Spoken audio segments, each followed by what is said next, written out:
still talking.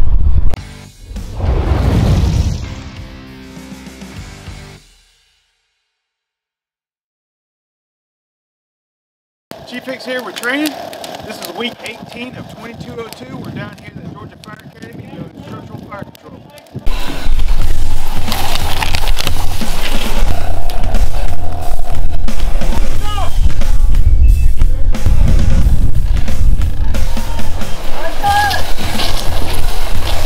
10-4, Group 3, go ahead with your attack.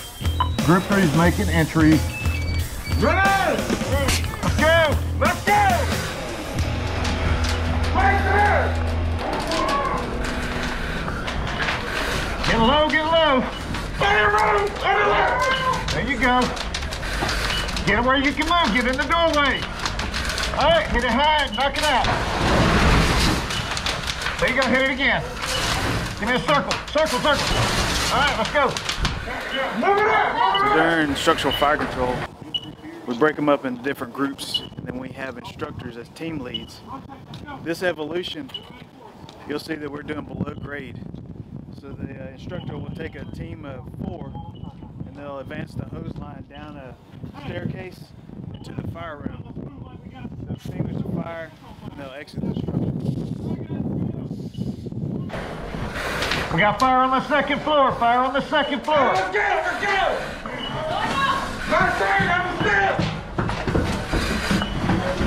My turn, I'm the step! Watch your step. Watch your step. Look, listen. My turn, I'm the step! Come on, come on. Move it, move it. Hustle up. My turn! All right. Come on, get down the hallway. I'm in some room! Come on. I'm in some room! Talk to him. Get in the, come on, get in the door. Fire room on the left! Come on, come on.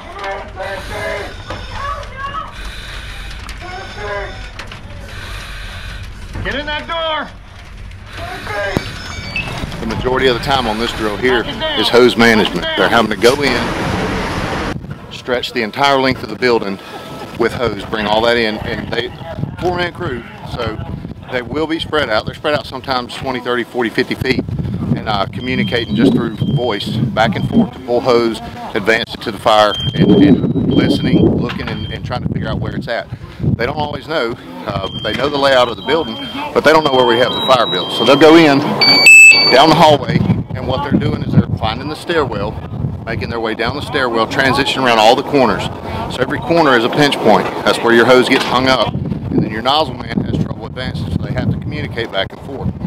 Once they make it down the stairwell, they'll decide where they're going to, discover which room the fire's in. We switched it up on them on the last one, which was a good idea because what they do is after 2 or 3 rotations, they'll figure out, I don't have to pay attention as much, I can just go right where I just went. It's not always that way.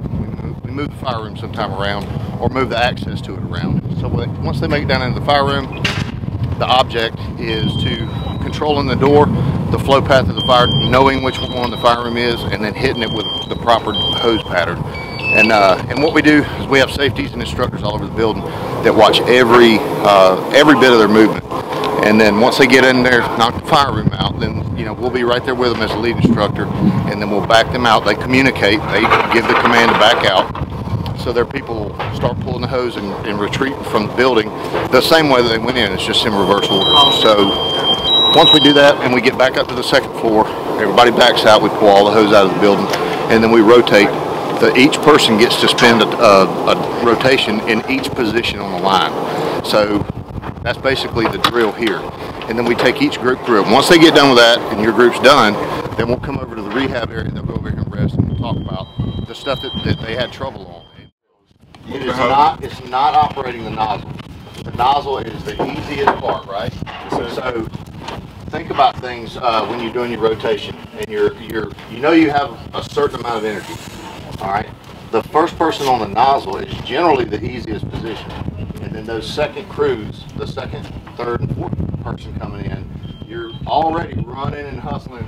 So number 3 and number 4, you saw right there, y'all probably never sat still, right? You are absolutely humping hose. On the first one, we were slow. That's generally normal because we're trying to figure out the movement and everything as far as getting the speed down of the person on the nozzle. So, but y'all saw exactly what I was telling you. The hardest part of doing any of this is communicating, listening, hearing, and moving that hose back and forth. For a second. It doesn't take long. You know where you're firing.